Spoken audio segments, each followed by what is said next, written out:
Growing up in San Francisco was amazing. Golden Gate Park was essentially my backyard. I had my own dog walking business. I was very driven, and I did want to change the world, particularly animals. I grew up in the Bay Area, in Napa, California. My parents were kind of like very from the 50s. My mom was a kindergarten teacher. My dad was a mailman. Neither of them drank or used drugs, but addiction was sort of rampant on both sides of the family, especially as you started going further back. My mother was the first person who introduced me to marijuana. My father was the first person to give me a drink at age 8. My parents would always say that I had a lot of potential, and they put a lot of pressure on me to do well in school. I wanted to kind of shrug off the expectations that were put on me and the pressure that was put on me. My mother had been a drug addict my entire life, even in my childhood, so she was rarely around. My father molested me for 5 years, but when it all came out, he went to prison, and I went into foster care. I felt like I was missing a core. Drugs and alcohol made me feel whole when they were in my body. The missing parts got filled in. You could feel like a warm liquid kind of fill you up, and I felt like okay, like I belonged in the world. There was a void inside of me, a very deep void, and I was incredibly angry and destructive, and using alcohol and drugs was another form of self-destructing. I had been addicted to heroin for a number of years as a daily heroin user. I was homeless. I was using needles from people who I knew had HIV, and I couldn't wait long enough to sterilize the needles. I couldn't stay in anyone's house because I would just steal from my friends or my family. I really didn't have anywhere to go. I went through my entire life in a fog. You don't grow up thinking that that's gonna be your life. And when it happens, it's incredibly disappointing and humiliating. I was back living in the city, and I had started trying to rob crack dealers. I was gonna get shot. I was gonna get killed if I kept doing it. I was so desperate that I was taking like really big risks. Almost 5 years ago, when my father finally passed, it was like my life just broke wide open. I know it's hard for people to understand how I could grieve so deeply over a man that essentially set my life up for failure.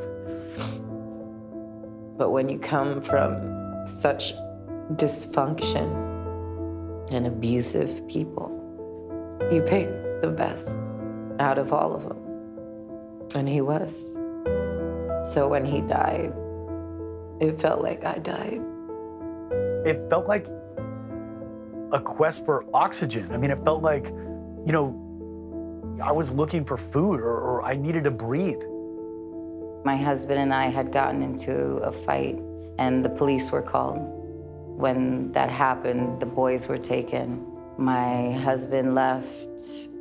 I became homeless for the first time in my life, and I was literally sleeping in the street. I was sort of a feral cat when I showed up at Walton House. Like, I really didn't eat with the knife and fork. It's crazy.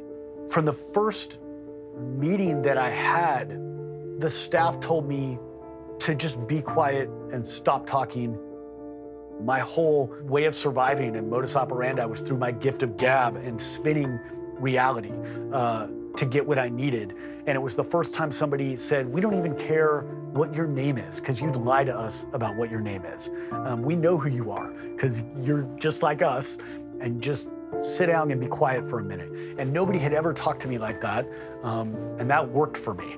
I used to sleep on 17th and Cap, and I would walk by HealthRIGht all the time. And finally I got in.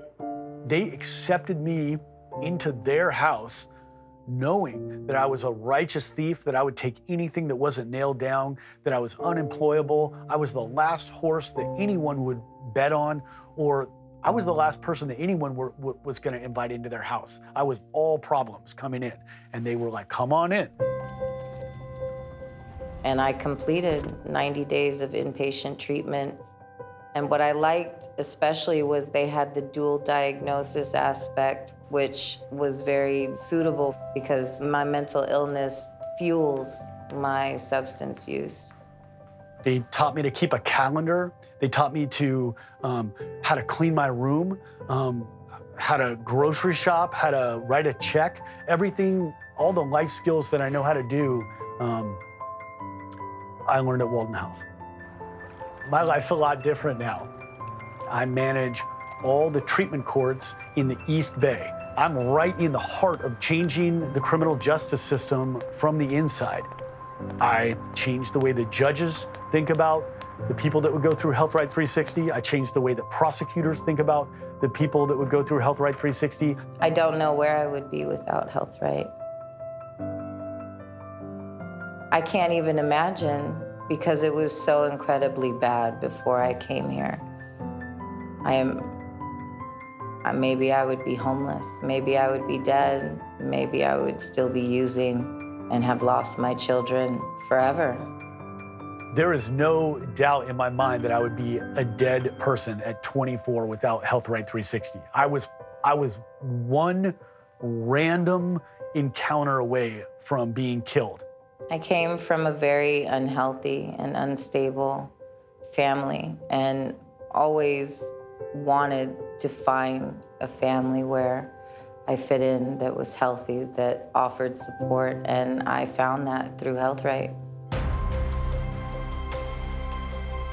Being able to use my past and all of the pain that I went through and all of the regret that I had, I use it in my career every day. I use it in my relationships every day. I use it to help a lot of people, and that's a gift that HealthRIGht 360 gave me. They were able to turn my past into my greatest asset.